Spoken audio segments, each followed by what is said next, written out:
Thank you for joining us. We'll be starting in just a few minutes.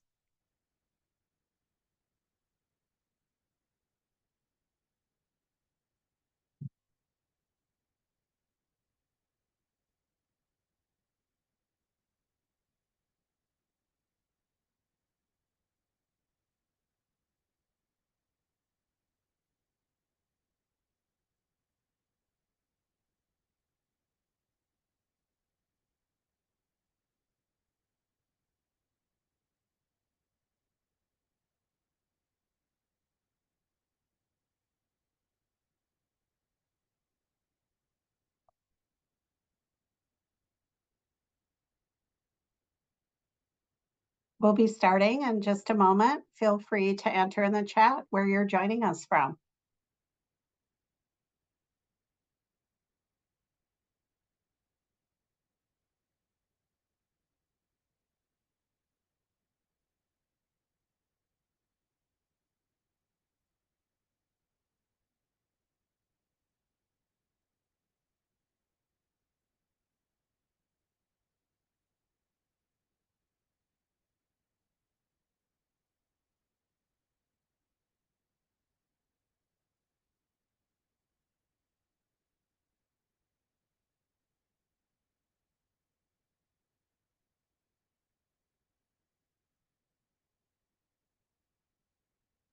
I think we're ready to get started. Welcome to the National University Speaker Series. My name is Nancy Rowland Heinrich, and I have the honor of serving as the Executive Vice President of Communications and Community Engagement for the university. I am also proud to be the founder and host of our National University Speaker Series. Over the past 3 years, we have held over 40 webinars with notable presenters and subject matter experts on a wide variety of topics that have provided valuable information for our audiences. I can assure you, you will be pleased by the end of today's presentation because it's going to be a very interesting topic. And we truly appreciate everyone attending, whether you are currently a student, an alum, faculty, staff, or community member. We always encourage broad participation at our events. National University is very committed to community and reaching out to all sectors. The university will be celebrating its 53rd anniversary this fall, currently serving more than 50,000 students in 150 degree programs at the undergraduate, graduate, and doctoral level. We also serve another 80,000 learners in our extended learning and professional development programs, which are throughout the United States as well as in 20 different countries. Our National University alumni reached an important milestone. This month, we are celebrating 200,000 graduates from National University, which will join our other 40,000 graduates from that broader National University network. So back to the speaker series. We are really excited about today's session and having Brooke Sims as our presenter on unlocking your potential, harnessing transferable skills for a career transition. This topic should be of interest whether you're exploring your own career opportunities with potentially a new employer or advancing your career with your current organization. Our speaker, Brooke Sims, is a seasoned professional in recruiting and the HR field. She currently serves as the Director of Business Development and Strategy at Wells Fargo and is joining us from New York today, but generally in Dallas, Texas. She has extensive background in various roles in recruiting at Mac Diversity Recruiters, First United Bank, JP Morgan Chase. Brooke is passionate about building culture, cultivating relationships, and expanding professional opportunities by helping people understand how to leverage their skill sets to advance their careers. We look forward to finding out more from Brooke. But before we get started, please note that following the presentation, we will have a moderated Q&A. So you'll be able to enter your questions in the Q&A. And we have a very special moderator today, one of my talented colleagues, Sandy Best, and she will be moderating the Q&A session. Sandy is the Chief Human Resource Officer for a national university and has rich experience in the field. So at this time, it is my pleasure to turn the program over to Brooke Sims to share her insights on how to unlock your potential. Brooke? Well, fantastic. Thank you so much, Nancy, and thank you to the National University team and the whole community. I was trying to pay attention to the chat when you asked, where are you from? And it went so fast. I caught a few. I caught California, saw Michigan, I saw West Africa, and I even saw New York, and that is where I'm at today, representing Dallas in the background. I'm super excited to be with you today and just really thankful for the opportunity. When I think about the times I do get a chance to do these things, I think about this as my flowers. And you probably heard the saying to give people their flowers, but give it to them when they're still alive. And so these to me are the cherished opportunities. Well, I feel like I'm receiving those. So I'm so grateful and so honored that you're here with us today. Look forward to sharing more with you. And it'll go a little bit beyond just transferable skills, but let me go ahead and share my screen because I have a few things that I want to share and get your insight too. So I love when we have, okay, hold on, sharing. Hopefully you can see my screen. Awesome. I love when we have a little back and forth. I know we're virtual, so I probably just ask you to just comment in the chat so we can keep up with that. So I want to really start out though with the story because this is around your transferable skills and this is around utilizing them to move into a different career or a different industry. And I kind of really want to start with myself. And I mentioned that because probably about a year, maybe a year and a half ago, I was in a very similar scene. The difference was I wasn't the teacher. I was the student. I was in a career in recruiting. I was leading a recruiting firm and I was brought in to help do a number of different things. And I realized at some point that it was time to make a transition. And there was a number of different reasons. But at the time, I was a little paralyzed with what do I do next? And that's surprising because I've been in recruiting. I'll probably give you lots of feedback about how to write your resume, how to navigate, how to create a path. But for myself, I felt a little bit like, what do I do next? So I asked myself that age old question, what do I want to do when I grow up? And so I'm sitting in the seat and trying to figure out my path. And I mention that because I think this is valuable as we talk about this process, because I have kind of real time insight over the last year, making a career transition and an industry transition to a very different place. So, as you know, my name is Brooke Sims. I have spent more than 10 years in the recruiting profession. I've been a recruiter, I've been a leader, I've helped run a recruiting firm. I've also done a number of different things. I've helped lead diversity, standing those things up. I've held lead in commercial banking, which is completely different. So I've gone and done a number of different things, and I kind of want to walk through the journey, not only how I've done that myself, but help give some tips and tricks so you can do a few things for yourself. You can develop and discover you. You can create a roadmap for your next journey and your next transition, and you can make a successful transition. So with that, let me kick off. So I want to talk a little bit about what that process looks like, right? And I think about it as you're transitioning and utilizing and harnessing your transferable skills like metamorphosis. And I'm sure that we're all very familiar with the process of metamorphosis, typically from a caterpillar to a butterfly. And so I have an affinity for butterflies, and I tend to think about the journey of how you develop and how you go through the struggle and how you go through the process, and you come out essentially a different person. Just like a caterpillar comes a completely different insect. And so through this journey, we're going to do some discovery.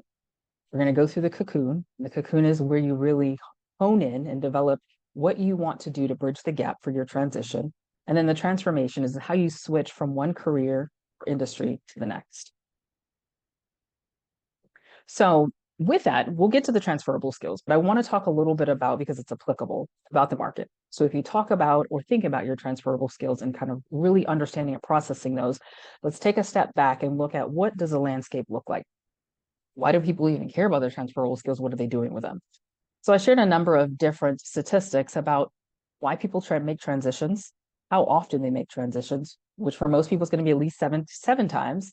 And some stats say maybe up to 17 times in your career, you're going to transition. And why you might do that is for a few different reasons. Maybe you need a higher salary. Maybe you only live once and you want to try something new. Maybe you need some balance. I know myself as a working professional, as a mom, as a wife, a lot of times I have needed those spaces where I can find balance. And then I added something at the bottom that I think was important. Because when you're on this journey, and most time, again, when you're looking for your transferable skills, you're trying to make a transition to something new, understanding that there are a number of people that are in the same place as you. So the statistics say there's about 70% of people at any given time, especially lately, that are looking for their next steps in the journey. And that is accounting for people that are unemployed, people that are underemployed, and again, those people that are just looking for something new in the process. So we're going to go on the discovery journey first. So I know I mentioned, like, if you're here, if you can comment, I'd love to do that. So I'll probably ask you throughout this presentation to make comments just to make sure that we're still engaged. But let's talk a little bit about the discovery piece. And this is where we start to get into your transferable skills. So we have to start with uncovering you. What is it that you want? What is it that you want to do? And it's a timeless question we've probably been asked many, many times over. But funny enough, most people don't really know how to answer that. And if you're in that place, because I've been there too, I'm going to give you some resources to help you identify what it is that you might want to do.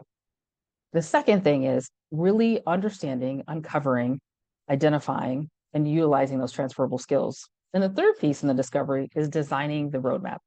And the roadmap is uncovering the journey that you're going to take those skills and move them into the next place that you're moving to.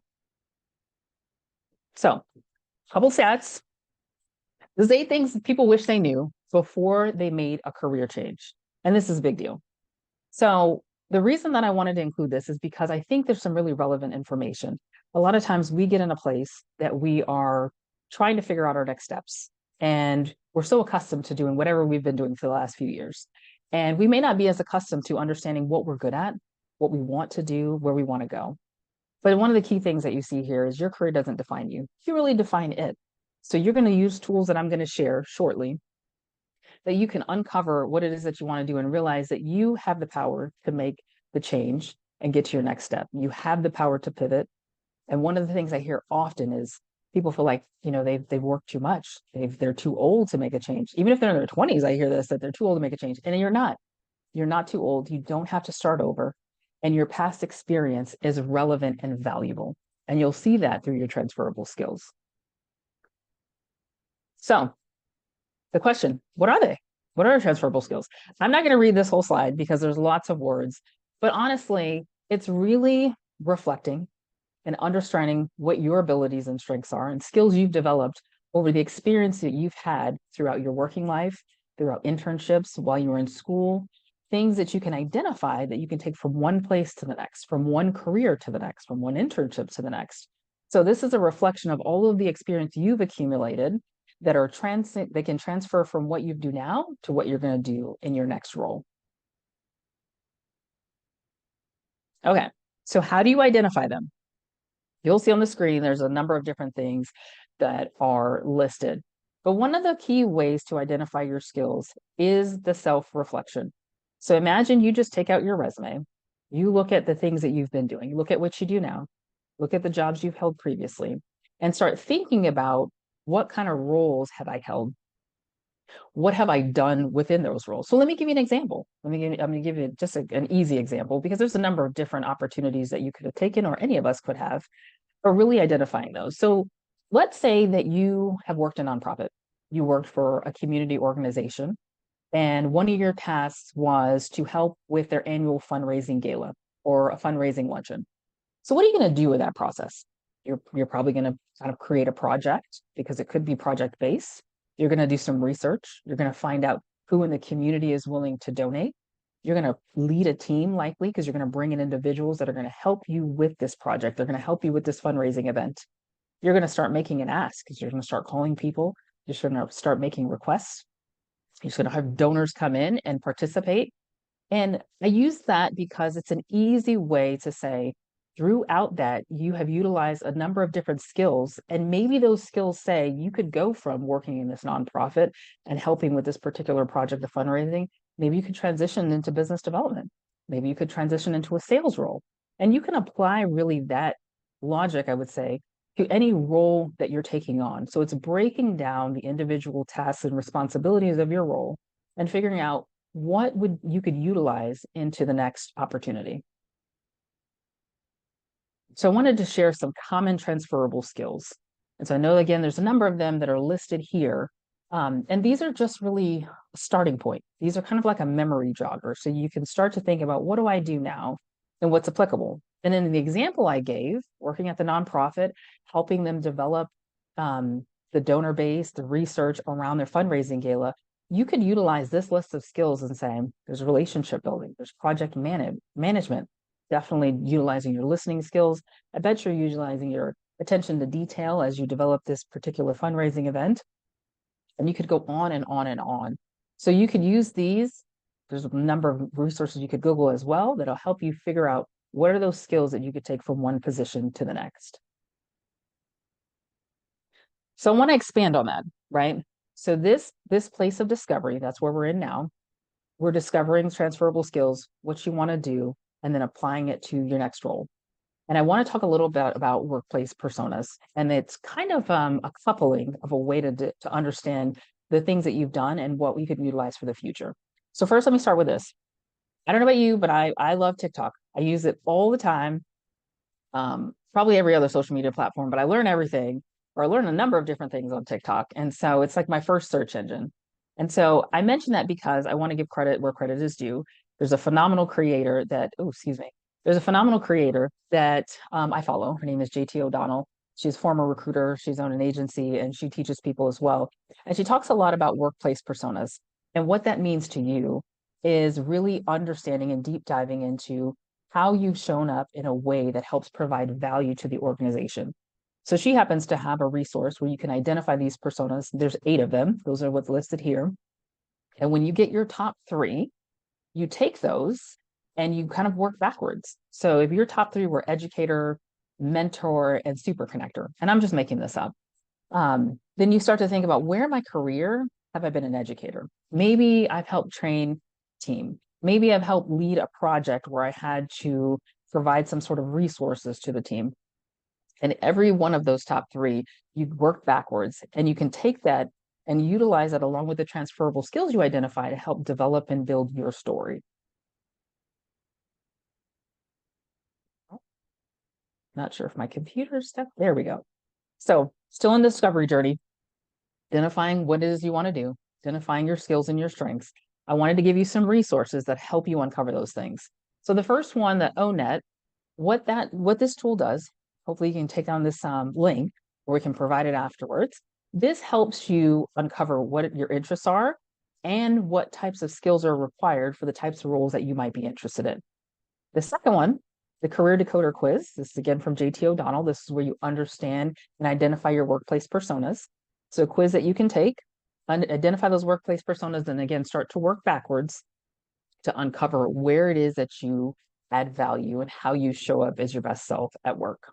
And the third thing is just a resource that I like to use called Strengths Finders. Now, I will say Strengths Finders does cost, but I do notice that a number of different organizations offer Strengths Finders as a free tool.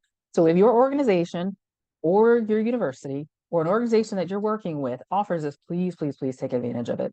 It's another way to identify where your strengths are and how you can add that to your story, again, as you're making your career transition. So I want to move on to the second phase, which is the cocoon. But before we do that, I kind of want to talk through timelines.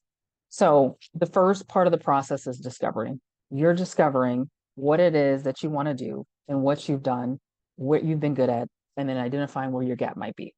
But I also want to talk about, like, how long does that really take?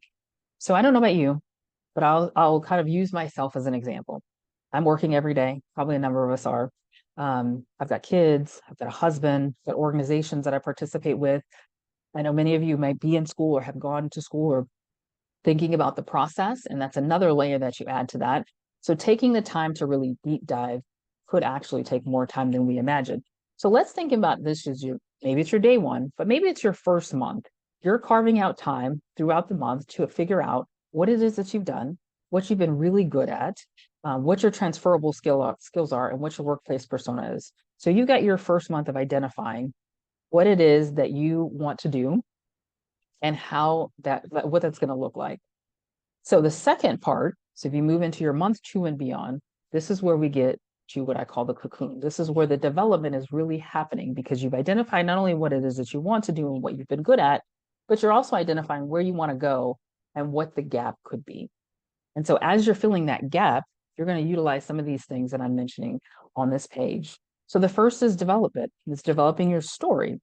And through the process that you've gone through to understand your transferable skills and your personas, you adding that to your story. The second part is developing your resume because it's going to need to change if you want to make a transition. The third thing you can do in your development is maybe there's a gap in your education. So maybe it's, getting a degree at National University or another short course online, getting some sort of certification. An additional part of that is maybe potentially volunteering. So developing yourself where you can find a way to take your interest and your experience and utilize that in a way that might support an organization. And so when I think about volunteering, I also think a little bit about freelance, but I mentioned volunteering because there are a number of different nonprofits that are smaller teams, smaller budgets, still need the valuable skills and resources that you offer. And if you have a place in your heart to help in some capacity for something that's near and dear to you, a potential part of that helping could be utilizing your interest to help that organization develop. The fifth thing is rebranding. So maybe you were somebody like me, where I was a recruiter and I was in recruiting and I had done leadership, and now I've moved into a completely different space in business development and commercial banking and leading there. So really changing the narrative that others see and rebranding myself to help better align to what it is that I want to do. So this is a part of your cocoon, is this your development process. So in that, developing your story, we're going to talk about your unique value add. And so what that means is what you do to create value. So you've identified already what are your transferable skills. You've identified what are your workplace personas. It's basically how do you shine when you're at work. And as you're developing your story, you're adding to that by how it is that you create value. And I wanted to share a framework in which you could tell your story. So often I've heard people talk about, and you've probably also heard people talk about the STAR method. And SAIL, which is listed here, is very similar. It's just another way to be able to tell the story of what you've done. And you're going to need to tell your story quite often as you make a transition. So let's go through a couple different things. If you pick out an assignment or a task, talking about that, the actions that you've taken, the impact that you've made. And the impact is really the results that you've had. And of course, always best to quantify the results if you can. And then the learning that you've had outside of that. So once you've gone through the process of understanding what it is that you've done, the actions you've taken, the impact you made, what did you learn from that experience and what would you do differently? So another part of your development, so we've developing your story first. Second part is developing your resume. And so I'm sure we probably all have had a resume. And if we haven't, there's a time that you will develop one. But things are changing. And for a lot of people, things still feel new, especially in the AI space. But I wanted to incorporate something that for some feels new and some feels very day to day. And I mentioned that because there's a number of wonderful tools that are out there that help you create a resume and align your resume well according to your skill set and according to the jobs that you are interested in. And so if you are not familiar with any of these tools, ChatGPT is probably the most familiar for people. I think people have really started to hone in and utilize that. But I want to also include a couple different tools in this space that really help you understand the gap that you're bridging. And so I'll use Teal as an example. So this is a tool, and there's others like it. Wonder AI is very similar as well, where you can pick out a job description and pull that into the tool, into Teal, basically. You could also pull in your LinkedIn profile and or your resume. And what this tool will do, it will help match you to the job description. So imagine, again, I'll use myself. I'm a recruiter. I want to move into a business development opportunity. I want to go from manufacturing recruiting to banking sales or banking business development. They're not going to match. It's not going to be aligned. Meaning my match is probably going to be pretty low. There's going to be some transferable skills, but it's going to be low. Well, Teal is going to tell me all of that once it's pulled in the job description and pulled in my resume. And what it also allows you or me or any of the users to do is start to play with your resume and help align your transferable skills, help tell the story that are more closely aligns to the job that you are interested in. So you're building out your resume, trying something new, utilizing AI, and making sure that your UVA or your unique value add is also reflected in that. And so as you're building this out, let's say you're using Teal, you're building in your unique value add, which should align to the job that you're interested in. So some key takeaways that I want to share. And I think these are important because when you think about making any particular transition to a career, it's a crazy world out there. We'll talk more about the market, but some of the key things. We could literally spend an entire session working on resumes. We won't, but we could. But the key thing is all recruiters and hiring managers are not made equal. And I say that because everybody looks at a resume from a different lens. So I could give you lots of tips and tricks about how to structure and organize your resume that makes sense, how long it should be, what should be included. But I could look at it and have one perspective. And I'm just going to call out names that I know on here. Sandy could look at it and have a completely different perspective. And Nancy could look at it and again have a third perspective. So I say that all recruiters and hiring managers are not made equal because they all are looking at it very differently. And so we can give you a baseline foundation of how your resume should be structured, but it's really in the eyes of the beholder. The second thing, the resume is not going to be your sole tool to get a job. And it's not going to be your sole tool to get to the next opportunity. So we're going through this process to identify what are all the different steps as we move from our transferable skills and down the path of transitioning to a new career. Third thing is one resume is not enough. I know it's debatable. A lot of people hone in on like have that one master resume. And I agree, you should have a great tool that you start with. But one resume is not going to be enough as you're considering any particular career transition. So in the development, I want to talk a little bit more about the development really of bridging the gap. And we're going to call upskilling. So we're developing your story, we're developing your resume. Now we're developing the tools and resources that you need to bridge that gap. And then in here, it might be something around education. That's really what I want to focus on. So maybe it's getting another degree if you've identified an opportunity that you're really interested in, but you need a new degree for.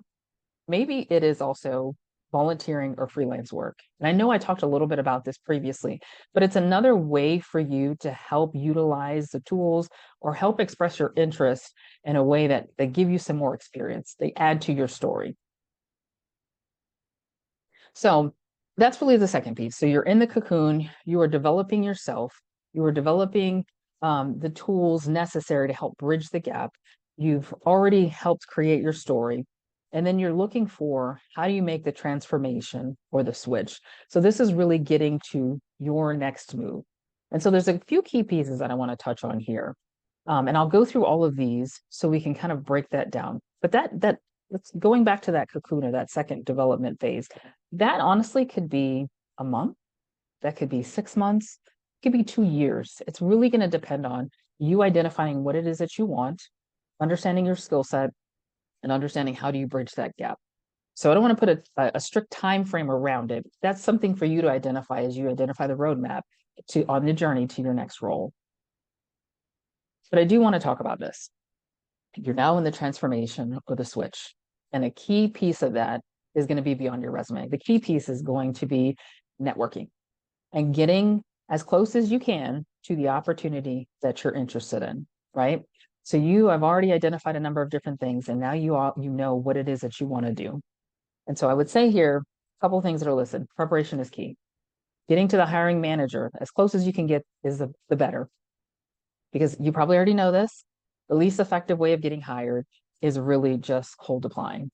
And if you've been through the process, which in the last year I have, it's kind of like feels like the deep dark abyss sometimes. You apply to a role, maybe you never hear back, maybe you get an email from a recruiter, or maybe you get the age old, thank you so much for applying. Unfortunately, your application doesn't match, or whatever the lingo is now that says you haven't been identified for the role. So what we found through research is that people that are referred to a role are 28% more likely to get hired. And that's huge because when you apply, you just cold apply, it's about a 1%, maybe 1 to 3% chance that you're going to get a response. And especially in today's market, where there are hundreds and thousands, literally thousands of applicants per role, it's a very, very slim chance that you cold apply and you're going to have results. Not saying that you won't, but it's a very small chance. So you're going to utilize your networking, who you know and who you want to know, to identify your next role and get as close as you can to the hiring manager. So we'll go a little bit further. So let's say you've identified your network, you start reaching out. When you're reaching out, you're letting people know you've already identified your story, you have hopefully practiced your story, and you're asking people for a little bit of time to start sharing your story and help bridging the gap to get to your next opportunity. Once you do that, a couple key questions I would keep in mind as you're networking with people, let's starting with people you know. Ask them, who is it that I need to know next? Who do I need to talk to? Or you can ask them, do you mind making a referral on my behalf to whoever the hiring manager is or whoever in their network that they think can help? Once you get past your initial network, whether it's socially or in person, then you can start reaching out on social channels like LinkedIn. So hopefully you've got your LinkedIn profile, it's all up to date. I wanted to give you some resources about how you can circumvent cold applying and try to get as close as you can to the source. The source is going to be the hiring manager and the recruiter. And let me say this, you all probably know job markets changed dramatically over the last 6 months, but maybe even the last year. And so this is a tool that personally worked really well when I was going through the job search process. But for others, it's become very commonplace. And so it's becoming harder and harder to actually get time with a recruiter or a hiring manager. But I want to give you an example in case you are online and you see a role and you just don't happen to know anybody that's related, but you do want to make a connection to a recruiter or you want to make a connection to the hiring manager because they're listed there. Send them a quick email. If you've got the credit, send them an email or an email. Be as specific as you can. Make sure you introduce yourself. Let them know briefly what you do, what you're interested in, why you'd be a good fit, and ask them for 15 minutes. And the best thing you can do in all of that, in addition to asking for time, is give them your availability. Make it as easy as possible for them to respond to you because now recruiters, hiring managers alike are getting overloaded with messages. They've got to be able to identify who's really a good fit and why.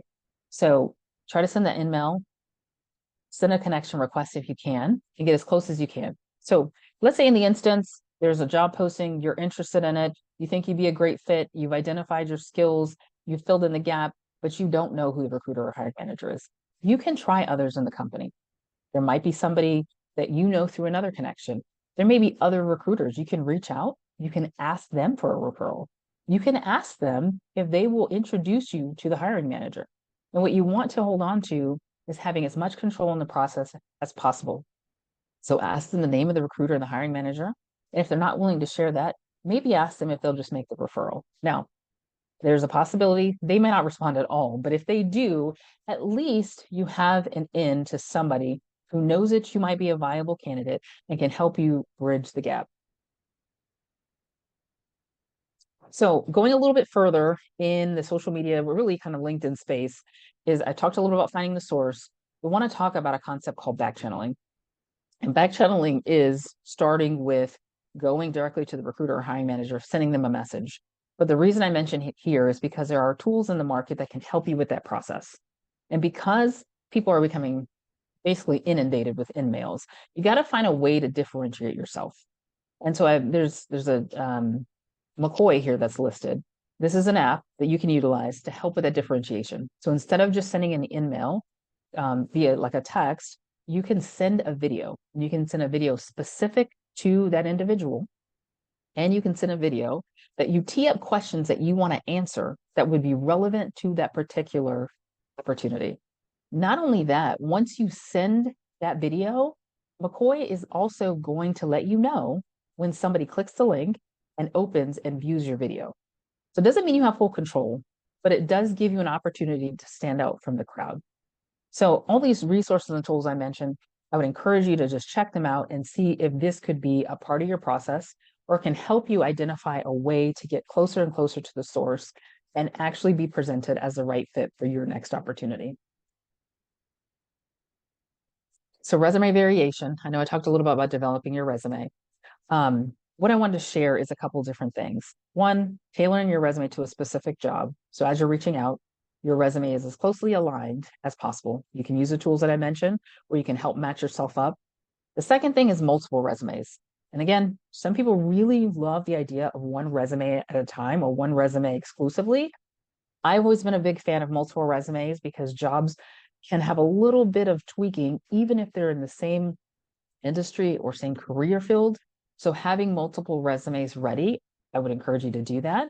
And even going as far as a cover letter. And historically, I've not been a fan of cover letters because I don't know if anybody actually reads them. But I mention a cover letter because when you're transitioning, especially to a new industry and career, it may give you an opportunity to actually tell your story. So I want to talk a little bit more about a bridge and what the bridge is and why I mention this. So we've been on this journey of developing and uncovering, and now you're trying to get close as you can to the opportunity of choice. And what the bridge looks like is really an opportunity that you take on that's one step removed from the career you have and one step closer to the career that you really want. And for most people, because again, you're utilizing and incorporating your transferable skills. Ooh, looks like I lost a little bit of light. Sorry there. Not sure what's happening, but the bridge is an opportunity that gives you a chance to really understand the role that you want to take on more deeply and give you more experience. And if you take on a role like that, one of the things you want to consider is your salary. I mentioned you don't have to start over. You don't have to be at ground zero. You don't have to be at entry level because you have done things in your career that could be applicable elsewhere. But you do have to think about what you are willing to sacrifice if that is required. And if you take on a role that's like a bridge from one place to the next, you might have to take a salary decrease. Maybe, maybe not. So, but the way you can look at that is finding what is your basically, what's your base level? What salary do you need to have to maintain your life? And then you think about the salary that's related to your dream role, right? And in between somewhere is going to be where you probably land on a bridge role, something that you can still live your life and enjoy it, but it might be a little bit less than the opportunity that you're really working towards. And it's a way, again, to build your experience, a way not to start over, a way to maintain your life where you have an opportunity to really fulfill something that you were interested in and might enjoy. So I want to give a little bit about challenges in the job market and what that would look like. So we've been on this journey, right? Developing more about who you are, understanding that, understanding what it is that you want to do, and then making a transition. So you've roadmapped through that, might have taken you a couple months, might have taken you a couple years, and you're at this place where you are networking, telling your story, potentially applying to opportunities and trying to find the next best fit. But you might incur some challenges. And I mention this because the process it's a great process to figure out like where you want to go next. But I think it would be silly to overcome or overlook, excuse me, the roadblocks that could be presented. So talking a little bit about the challenge in the job market. And I'm referencing specifically challenges now, maybe challenges in the next few months or the last few months. Job openings are declining. And so the number of applicants are also increasing. So I've heard from hiring managers and recruiters who talk about having to comb through thousands of resumes and recruiters that are still combing through resumes one by one. They're individually reviewing these resumes. They're on smaller teams. So there's less recruiters doing more. They have less job openings to fill, but one job opening may have over 1,000 resumes. And a hiring manager recently mentioned there were 6,500 applicants for 5 jobs, and that was only in 1 month's time. And so the recruiting team was tasked with evaluating 6,500 candidates just for 5 roles to fill. It's an enormous amount of time and energy that's spent, but it also limits the opportunity. So I mentioned not enough recruiters for the volume of postings. Over the last year, a number of companies have decreased their headcount when it comes to their recruiting teams, but they're still tasked with filling the roles that are available. Another thing is the long transition time. So approaching an opportunity where you're looking at what I want to do next, the reality is, in addition to the time it's going to take you to discover you, to develop you, and to find the next fit, when you start going through networking and applying and wanting to actually fulfill a new role, it could take months. It could take 6 months. It could take 9 months. And what it's taking on average now, it's taking people about 9 months to transition. And I've even talked to people that it's taken them about a year. Personally, it took me about 1 year to actually transition from one place to the next. It was transition from leading a recruiting firm to leading in business development and strategy. And they were wildly different. And I just at the time happened to think, well, I've got a great network. even though I really didn't know what my next steps were going to look like, I knew I was going to utilize that. And even with that, and with all the conversations I had with people I knew, still took me about a year to find and lock down my next role. Another thing you might run into is industry affinity. And what that means is there's very little time, one, that recruiters and hiring managers, but primarily recruiters, are looking at resumes. And there's not a lot of opportunity for people, one, to give time or energy to a candidate transitioning into an industry from a completely different industry.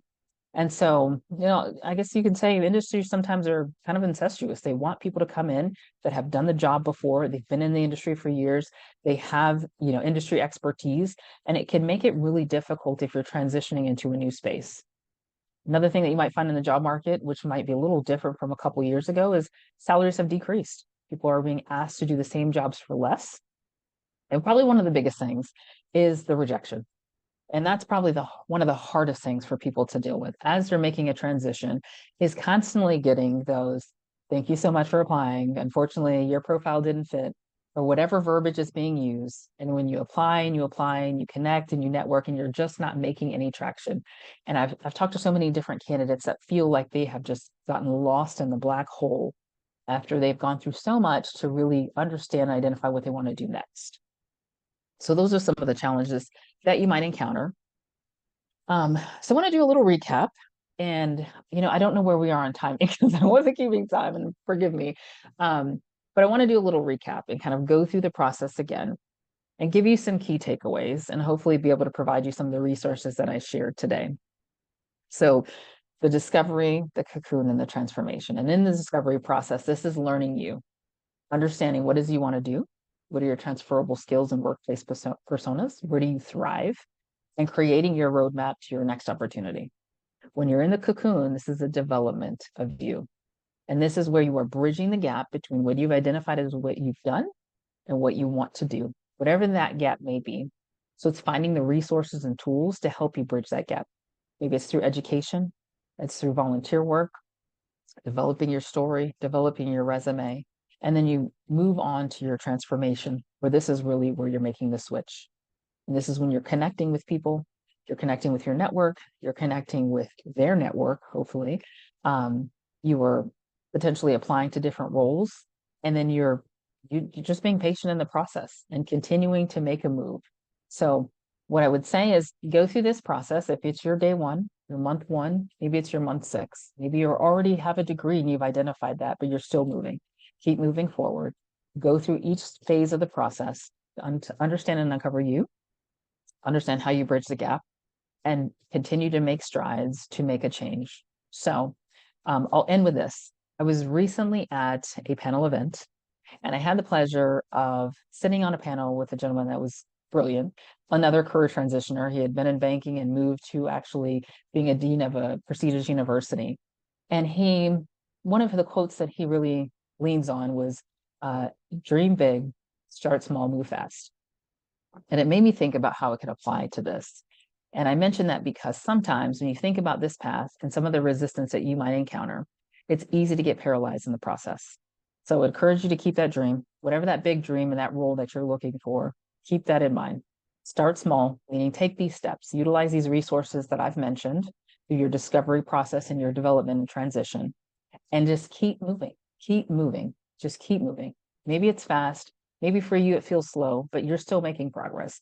So I'd encourage you to keep doing those things and help take those transferable skills and everything else you learn and develop about yourself and move into your next great career. So with that, I will take a pause and hopefully we can move on to questions. I saw things popping in the chat, but I couldn't read them at the time. So I'll turn it over to Sandy. Thanks, Brooke. Thanks. Yeah, we do have some questions, and thank you all. If you do have a questions, please put it in the Q&A section at the bottom of the screen. The first question is, what do you suggest for an individual who's transitioning from the military, but does not want to do the same thing after 30 years of logistics experience? What do you recommend? It's a great question. I was actually sitting with a gentleman recently who, one, was a military recruiter and had transitioned himself. And one of the things he mentioned to me, that it can be increasingly difficult for someone that's come from the military to transition into another role that's outside of the military because it's hard to communicate the action items and the steps and the successes from there. So what I would encourage you to do is some of the things that I had mentioned here. So understanding and breaking down what are those actual transferable skills. So let's say it is in logistics. There are going to be things that are related to the roles that you do every day that are going to be able to transition. The second thing is, I would say networking is going to be huge, right? There are a lot of different organizations that have built out a specific recruiting team and alignment toward military candidates and wanting to support their transition. And so, to the best of your ability, if you can find those organizations, if we're not connected, happy to connect and connect you to some of those people that really focus on what does that path look like for a veteran and how would they move into their next role. Those teams are specifically aligned and well versed in that space. And so if you can find an organization that has a team that really focuses on increasing their veteran or military population, I would absolutely encourage you to lean towards those and connect with those recruiting teams. Great, thank you. Another question. If you are an academic advisor and a part-time professor who just earned their PhD and wants to move into a full-time teaching role, what would you suggest? That is a great question. So that's not a space I'm as familiar with. Okay, so let's go through this again. So you're part-time and wanting to move into a full-time role in the academic space. Is that correct? Correct. Okay. Okay, that's a great question. So, that's something I'd probably have to lean on all of the professionals that are in the education space. Because I think there's still things that are very applicable, but I think that could be a really niche space that might require some additional industry experience or knowledge to be able to make that transition successfully. I would imagine tenure is also important as well. And so I feel like there's probably some learning, honestly, for myself in that space to be able to give you the correct guidance. But if you've got resources within the university that could guide you on how to make that transition, I would absolutely lean on them. There's going to be probably quite a few that are right in your back pocket that can talk to you about their journey and can help connect you to the right people to be able to make that transition. Yeah, thank you. What do you feel? Someone posted the role of emotional intelligence and soft skills as a transferable skill. How do you package that? I love that. How do you package that? That's challenging. So, I would say that the business landscape, I think, has made a bit of a transition over, we'll call it the last 5 years. And I think probably COVID has made a big impact on that and really getting to the place of being able to incorporate emotional intelligence, soft skills, and valuing them more highly than they have in the past. They have been in the past. So I think you can make that a part of your story. So as you're uncovering your transferable skills, I think it is wonderful if you can include emotional, that if you feel like you're emotionally intelligent and that's high on your list of transferable skills, I think you can include that in your story and how you tell your story. But I think you'll have to take that and help people understand what that means to you. So what does that mean to you? How have you utilized that as you work, between your team, how you've led a team, and how that would be applicable and how you can add value for the next organization and help the next team thrive. Great, thank you. So, question about resources. Are there resources out there that can help a person find out what other fields that maybe match their skill set? Because sometimes it's really hard to know what's out there with the world expanding the way it is and how rapidly jobs are created. And we know that happens, especially in this age. Yeah. Yeah, absolutely. Absolutely. So I would agree. Part of my career, I've worked at some global organizations and even working internally in recruiting, it just blew my mind how many different opportunities existed. Thousands and thousands, things that I literally never thought of. I don't know that you'll uncover all of those in any particular resource online, but I mentioned one resource at ONET, and I think there are others online that are very similar, where there are a few things you can do there. Not only understand your transferable skills, but it does help you identify what could match the transferable skills that you have and what your interests are. So you can definitely go to that. It's ONET online, or it's actually, they have another website called My Next Move. which is a little easier to remember, my next move, and it helps you go through that process of identifying what matches you. Great. We have another question. Someone that's a psychology professor asking, what do you suggest for a psychology professor other than being a therapist? And I'm Well, assuming that's we're a going to go great back to your presentation when you're talking about that's those a good skills. question. That is a good question. So that's a phenomenal role, and I can imagine the first thing that comes to mind is to be a therapist. Funny enough, one of my degrees is in psychology. I have never done anything with it, but I feel like every person I encounter, I'm trying to understand and break them down. And um, so I think I will say this. I have never worked in an opportunity that's even closely related. I still think you can utilize the process that I had mentioned in this presentation, but there is going to be something about the work that you've done that is going to stand out amongst other candidates. And I say that because, I mentioned during the last 5 years and with COVID being an impact, the soft skills and the people relation and the emotional intelligence skills are going to be high on many leaders' Yes. lists. Not everyone, but many. And I think in that role, understanding people deeply is going to be a skill set that's going to be valued and highly valued. And so I don't know that I could identify exactly what your next role would be. What I could say is, as you uncover more, because there's going to be a number of things that you probably do well, and as you utilize tools to say, hey, this is what matches me, or this is a role that I'm interested in, I think you can find a way to craft your story that really helps others understand how deeply you connect and how deeply you understand people and how that can drive significant value for an organization. Love it. Thank you. We have another question. Individual who has been in education, it looks like K through 12 education for over 22 years. Wow. And they feel, I think, what they want to know is, it feels like their education experience is actually the reason that they're overlooked. So any help or advice you can give? It seems like that for this person, they're overly qualified based on their education experience. That's interesting. Okay. Well, thank you for sharing that. And congrats to you for spending so many years in such a valuable career space. So without knowing more details, I think it's a little difficult to actually give um, everything that you could do in the process. And I can understand that somebody might look at your experience and say you're overqualified, or maybe it just doesn't relate. So again, without knowing what it is that you're interested in, it's a little more difficult to give advice. But what I would say is this: I have met a number of different educators, and maybe it's because I've been in HR related spaces, so leading HR and recruiting and training.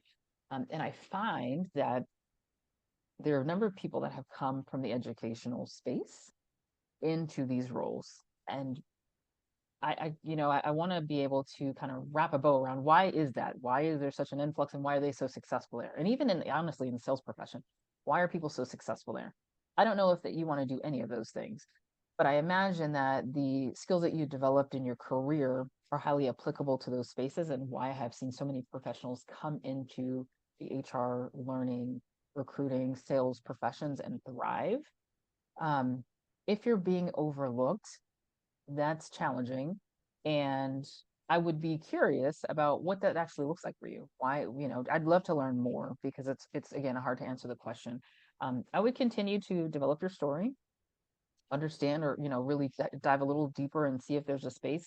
And I would say tweak your story, because one of the things I found in my transition, I went from being the COO of a recruiting firm, and I now lead business development, completely different worlds. In my past experience, I had done recruiting, I had done HR leadership, I had stood up DEI departments, I had done sales. And I tried to couple that all into one resume to say, hey, here you go. I know I'm a COO, I want to lead business development. Nobody understood what I was talking about. They just looked at me like deer in headlights. And I tried to incorporate parts of my journey and hone in, but I started to reflect and say, I've had so many conversations and people keep looking at me like I have something in my face. Like, I don't understand why it's not clicking. And so I say that to say, as you have these conversations and have this experience on your journey, again, I don't know all the details, I would start to reflect and say, what about this story could I change?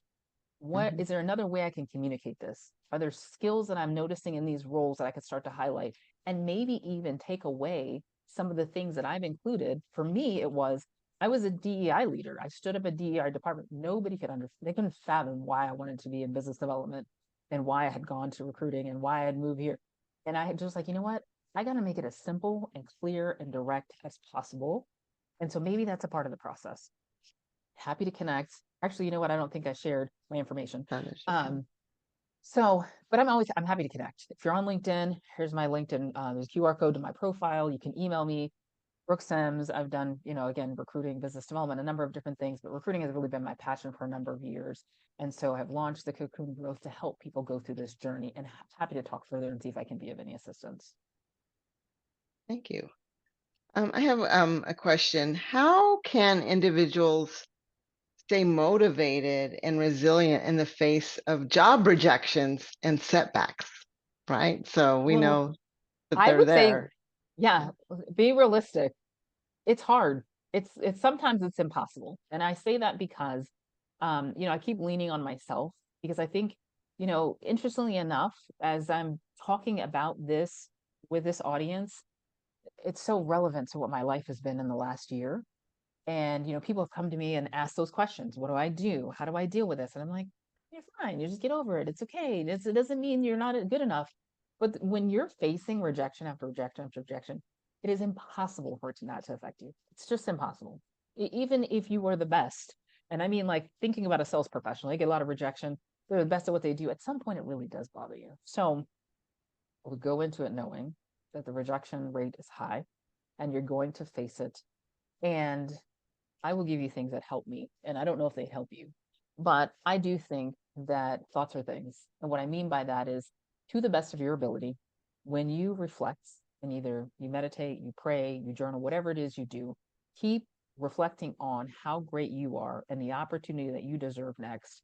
And it helps to minimize the impacts that these rejection emails get. Now, in addition to that, keep reflecting. Maybe you need to tell your story a different way. Maybe you need to stop cold applying because it's a very low approval or acceptance rate. Maybe you didn't need to network differently. Maybe you need to start reaching out more directly to people. Maybe you need to walk into someone's office and say, hey, I need your help with this, or somebody you know closely that you haven't had that conversation with, you need to tell them what you're doing. You just kind of need to get out of your box and start reflecting about how can I do this differently? Hopefully it'll reduce the rejection rate. And I can't say that it won't impact you because it will, and it's coming with the territory. But try to see if there is a way that you can go about this process a little bit differently and hopefully reduce the amount of rejections that you're getting. Thank you.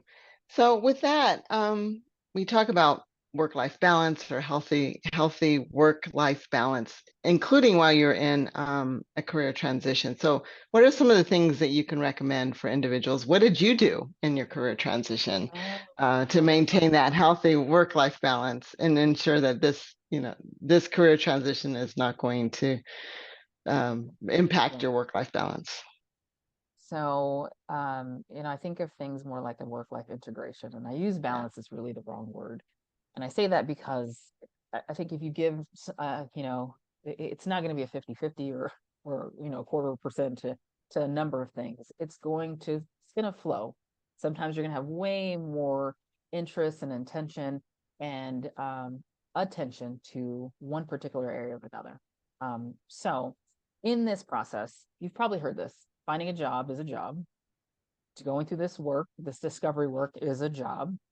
And you, me, the rest of us, we have lives. We're working professionals, dads, moms, sisters, friends, brothers, a number of different titles we hold. I call them the slashes. It's all the things that you're doing in life. And creating that balance is figuring out how do you carve out time for the things that you're most interested in. And if this is something you really focus on, maybe this is, a few nights a week, maybe it's a few nights a month, maybe it's in the middle of the day when you're having lunch. So that's how you find balance. How I keep my sanity, I think, is a little bit differently. So I think it's important to reflect on the things that bring you joy and happiness in the process, because it is not an easy process. For me, I love fitness. It clears my mind. It gives me an opportunity to reset. And so when I went on this journey, I was working full time, felt like over full time. Like I felt like I didn't sleep. All I thought about was work. I still had 2 kids to raise. I still had a husband that needed attention. I still had organizations I was a part of. And the only way I could personally carve out time while I'm trying to transition from one to the next was like, I've got to have a mental reset. My mental reset was going to the gym. Your mental reset may be completely different, but find that and incorporate that in so that you're like, I have something that I'm really looking forward to in addition to all the other great things happening in your life. Thank you. Well, with that, we're at time. Thank you so much, Brooke. I really appreciate it. It looks like there's a lot more, there's more questions. And I know you gave your LinkedIn profile here, so if Yeah. someone wants to connect, I'll Please.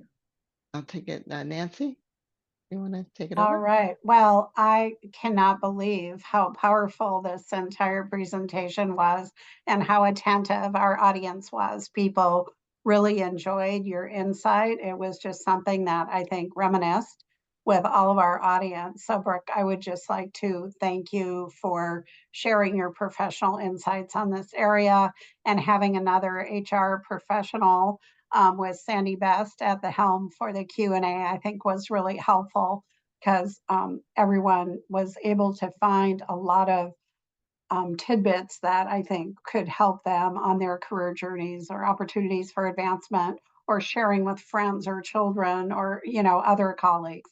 So that was amazing. And appreciate that you've been generous in sharing your information. We had the other slide up earlier. Here's another slide to just connect with Brooke. And then at this time, we will be closing this session, but I would like to encourage our audience to participate in some upcoming events. We have an Alumni Association meeting. We have an information session for those of you interested in an EDD, an organizational innovation. We have an Alumni Association chapter chat coming up. And then really exciting on June 25th at our Spectrum Center, we'll have a career roundtable with Blair Search Partners, again, for those in the San Diego area. And then Trevor Blair, who has already provided one speaker series, is coming back for part 2 on July 2nd. So a lot of exciting things coming up. We certainly appreciate all of you who joined us in the audience. Some of you I noticed in the participant list are very regular attendees for our speaker series. I encourage those of you who are first timers to participate in the future.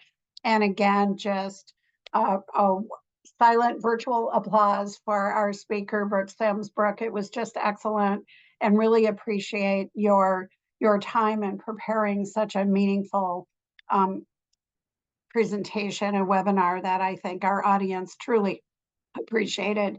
Special thanks to our alumni team with Lindsay, Patricia, and Heather behind the scenes. And hope you all have a good evening and that you look at some of those resources. As mentioned in the chat, there will be a recording on the alumni website. So we encourage you or refer the recording to others. Thanks again. Appreciate it.